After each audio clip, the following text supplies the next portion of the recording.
कहते हैं सपने बड़े हों तो मंजिल मिल ही जाती है। एक सीधे सादे लॉ स्टूडेंट ने भी राजनीति में आने का सपना देखा और उस सपने को उसने हकीकत में बदल दिया। यह कहानी है असदुद्दीन ओवैसी की, कानून की किताबों से लेकर संसद के सबसे तेज तर्रार मंच तक। असदुद्दीन ओवैसी का जन्म 13 मई 1969 को हैदराबाद में हुआ। उनका परिवार पहले से सामाजिक और राजनीतिक गतिविधियों से जुड़ा रहा, इसलिए बचपन से ही उन्होंने बहस, सवाल और जिम्मेदारी का माहौल देखा। शुरुआती पढ़ाई हैदराबाद में हुई, जहां से उन्होंने बीए किया। पढ़ाई में तेज, सोच में साफ, लेकिन सपने बहुत बड़े थे। आगे चलकर उन्होंने लॉ को अपना रास्ता चुना।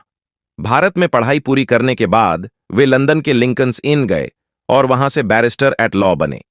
यहीं से उनकी जिंदगी का मोड़ साफ दिखने लगा, क्योंकि ओवैसी के लिए कानून सिर्फ पेशा नहीं था, बल्कि हक की आवाज बनने का जरिया था।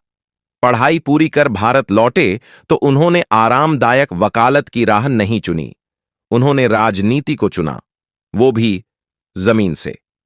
1994 में उन्होंने चार मीनार विधानसभा सीट से चुनाव लड़ा और जीत दर्ज की। यह जीत सिर्फ एक सीट नहीं थी, बल्कि एक संकेत था कि यह युवा नेता जनता से सीधा जुड़ना जानता है। इसके बाद आया सबसे बड़ा पड़ाव।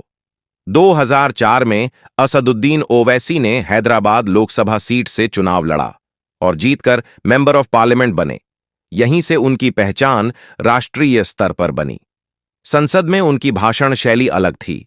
तर्क के साथ, कानून की पकड़ के साथ और बेबाकी के साथ वे बार बार सांसद चुने गए और संसद में अल्पसंख्यकों, संविधान, नागरिक अधिकारों और सामाजिक न्याय के मुद्दों पर खुलकर बोले। धीरे धीरे वे ऑल इंडिया मजलिस-ए-इत्तेहादुल मुस्लिमीन AIMIM के अध्यक्ष बने और पार्टी को हैदराबाद से बाहर राष्ट्रीय पहचान दिलाने की कोशिश की। ओवैसी की राजनीति को कोई पसंद करे या न करे, लेकिन एक बात साफ है, वे पढ़े लिखे हैं, कानून जानते हैं और अपनी बात मजबूती से रखने से पीछे नहीं हटते। एक लॉ स्टूडेंट जिसने किताबों में सिर्फ कानून नहीं पढ़ा, बल्कि समाज को समझा, जमीनी सच्चाई देखी और फिर संसद तक पहुंचकर अपनी आवाज को बुलंद किया। यही है असदुद्दीन ओवैसी की पूरी कहानी, सपने से संसद तक। अगली वीडियो मिस ना हो, इसलिए अभी सब्सक्राइब करें।